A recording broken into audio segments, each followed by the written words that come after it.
I've just bought every single PlayStation brand new. We've got a TV from the time of each one's release and even the same game on all of them. So let's find out how much the gaming experience has evolved over time. It might sound strange now, but the original PlayStation was actually a massive risk for Sony. Because, put simply, Sony was a nobody. In 1994, the entire gaming market was just two companies. Nintendo, who hit a home run with the creation of Mario and had about 40% market share, and Sega, who, having created Sonic, their equivalent to Mario, had taken the market by storm to achieve a share of 55%. Both of these titans were fighting tooth and nail to try and make their mascot the greatest 2D platformer of all time. But Sony realized something, that now is the perfect time for 3D. Yeah, this is a real sealed PlayStation 1, straight from 1994. And inside we've got the video adapter, in case your TV didn't have the right connectors, the AC adapter to plug into the mains, the controller, which was of course wired, and the console. Hopefully it turns on. This is ancient equipment. That sound! That's basically the sound of a cathode ray gun shooting electrons at the display panel. That's actually why they're called CRT TVs. Power on the original PlayStation.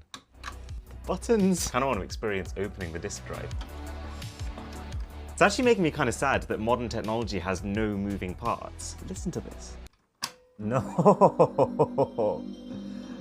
The controller is so light, it kind of feels like it's not even there. And also, look at this, no analog sticks. There's one thing Sony smashed, it's buttons. This is so nice. Now, with only 2 megabytes of RAM, a maximum resolution of 480p, and no internal storage, the PS1 stats might sound pitiful by modern standards. I literally had to Amazon a 128 kilobyte storage card for it, which is very weird thing to do in 2022. But at the time when it was released, at today's equivalent of $570, this was the most powerful console money could buy. So this is Gran Turismo running on the PS1, and if you compare it to Nintendo or Sega's supposed 3D offerings, you'll quickly notice that Sony is the only one capable of rendering real 3D models with real reflections on the cars. It looks insane in comparison, but wait till you see what the next PlayStation can do. Sony also realized that they couldn't just be more powerful, their brand also had to be different to Nintendo and Sega's. And their way of doing that was swapping the controller letters for shapes. And it wasn't because Sony loved geometry, the shapes have significance. For example, the blue cross and the red circle,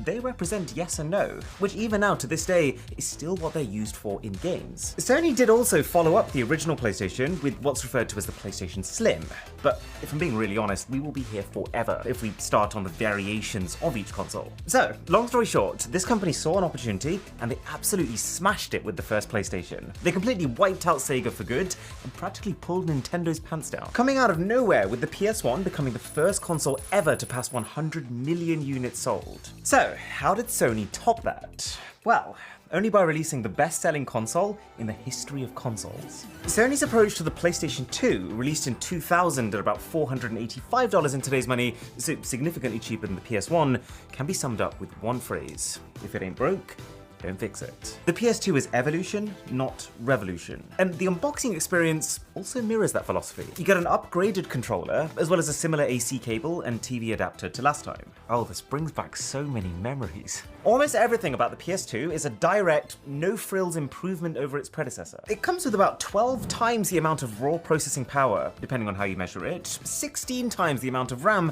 and no less than 63 times the amount of storage on the default memory card. This had 8 megabytes. Remember, back in the day, consoles didn't used to have these enormous hard drives inside of them to be able to install games onto. The entire game would be fit onto the game disc itself. And so the only extra storage you needed was just a memory card for your save files, which you could then take out and carry your saves to your friend's house with. So if we turn the PS2 on, oh, this is my childhood. So there's an eject button up here. That sounds amazing. You can barely read the actual text of what these things are. That difference is crazy. The difference versus the PS1 is absolutely night and day. The processing power allows it to render many times the amount of polygons on screen, which reduces the blocky look of the PS1 era. And the extra RAM allows for background textures to just have way more going on in them. Like even the finish line banner, it now blows about in the wind. And the master stroke with the PS2 was how Sony managed to, through the design of the console, make it extremely clear that this was a next-gen bit of kit. There's been a few consoles in the past, like Nintendo's Wii U, that look so similar to their last-gen counterparts that people thought that they were just add-ons. Not here. The PS2's design is far more bulky and angular, with this grille that was really meant to evoke the feeling of an engine, something capable of real power. That, combined with some of the best games of the generation, led the PlayStation 2 to break